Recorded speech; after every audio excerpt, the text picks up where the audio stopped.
భవనాన్ని ఇచ్చుకొచ్చి గదిలో మార్చి మళ్ళీ కట్టారో ఏమో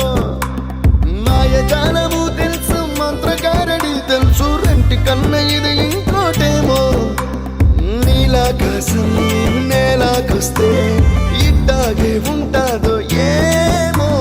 ఈ సంతోషం దాచాలంటే హృదయాలు ఓ వంద కావాలేమో ఇంతందంగా ఉంటుందా ఈ లోకం ఇన్నాళ్ళు ఈ మనసుకి తెలియాలేదే పాపం